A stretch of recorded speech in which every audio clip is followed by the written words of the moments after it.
ये वकार सिद्दीकी साहब हैं, इनको अख्तरुल ईमान साहब, इंजीनियर आफ्ताब साहब और बैरिस्टर असदुद्दीन ओवैसी साहब, अकबर साहब की सरपरस्ती में इनको मधुबनी से पार्टी ने कैंडिडेट बनाया है। वकार जब से बिहार में पार्टी आई है 2015 के बाद से लगातार युवा मोर्चा में वकार काम कर रहे थे। पार्टी का जो युवा विंग है उस पर काम कर रहे थे। 2019 के भी चुनाव में इन्होंने काम किया सीमांचल में, 2020 में भी विधानसभा में इन्होंने काम किया, 2019 के बाई इलेक्शन में भी ये किशनगंज आके काम किए और आज 2024 में लगातार पिछले 40-45 दिनों से वकार साहब MIM के लिए काम कर रहे थे। कोरोना काल हो तब भी वकार साहब बहुत दिल से काम किया इन्होंने। जब भी पार्टी को जरूरत पड़ी, जब भी आवाम को जरूरत पड़ी, कोई भी मिली मसाइल थे तो वकार साहब ने बड़ी दिल से काम किया है। दोस्तों, एक नौजवान है, एक पढ़ा लिखा नौजवान है, मधुबनी का रहने वाला है, क्योंकि मधुबनी में जो दोनों कैंडिडेट हैं वो दोनों कैंडिडेट बाहरी हैं, दोनों दरभंगा के रहने वाले हैं। ये मधुबनी के बेनीपट्टी अनुमंडल का ये बच्चा रहने वाला ये नौजवान है। मैं युवाओं से अपील कर रहा हूँ, गुजारिश कर रहा हूँ कि आपको अपनी क़यादत खड़ी करना है। युवा, कब तक दूसरे का आप झोला उठाइएगा, तब तक दूसरे के हम झंडा उठाएंगे। बहुत हुई झंडा बरदारी, अब लेके रहेंगे हिस्सेदारी। बैरिस्टर असदुद्दीन ओवैसी साहब का नुमाइंदा है, अकबर ओवैसी साहब का नुमाइंदा है, अख्तरुल ईमान साहब का नुमाइंदा है। एक युवा को हमने मौका दिया है, पार्टी ने मौका दिया है। तो हर इलाके में बैरिस्टर असदुद्दीन ओवैसी साहब, अख्तरुल ईमान साहब, अकबर ओवैसी साहब के चाहने वाले हैं।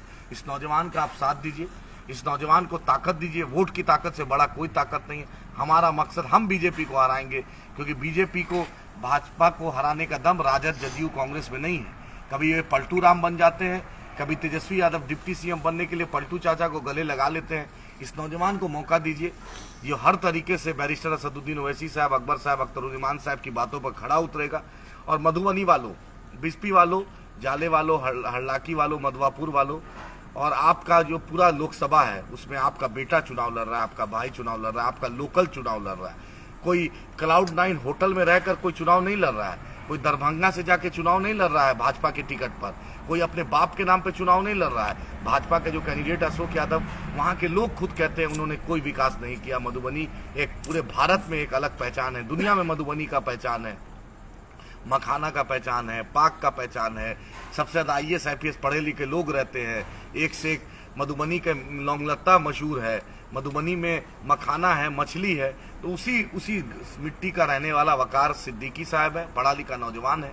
इसको आप वोट दीजिए, ताकत दीजिए, मदद कीजिए, हर तरीके से मदद कीजिए। ये कोई बहुत बड़ा मालदार का बेटा नहीं है, या कोई केंद्र में मंत्री नहीं रहा है, ये आम घर का लड़का। हिम्मत इसने किया है, इसके हिम्मत को सराहो। मैं वकार साहब से भी गुजारिश करता हूँ कि ये भी बात अपनी कुछ रख दें आवाम के बीच, मधुबनी के लोगों को। दोस्तों, अस्सलाम वालेकुम।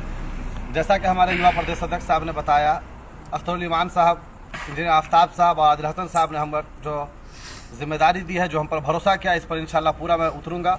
और मुबारक दिन है, जुमे का दिन है। इंशाल्लाह 10 बजे मैं नॉमिनेशन करूंगा। आप तमाम लोगों से गुजारिश करता हूं कि आप आइए और साथ दीजिए। ये एक नौजवान आपके बीच जा रहा है और कल जुमा का दिन बहुत इसने सही बात के मुबारक दिन है।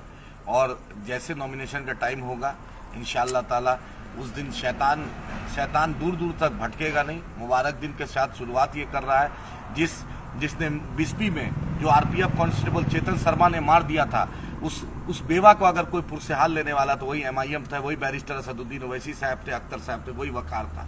जो हाफिज साद को जिसने शहीद कर दिया, ना राजद के लोग थे, ना जदयू के, ना भाजपा के, ना कांग्रेस के, यही वकार सिद्दीकी और यही युवा टीम, यही बैरिस्टर असदुद्दीन ओवैसी साहब थे। आपके मिथिलांचल को टेरर हब कांग्रेस के राज में बना दिया गया था। अगर किसी ने लड़ाई लड़ी थी तो बैरिस्टर असदुद्दीन ओवैसी साहब ने लड़ी थी।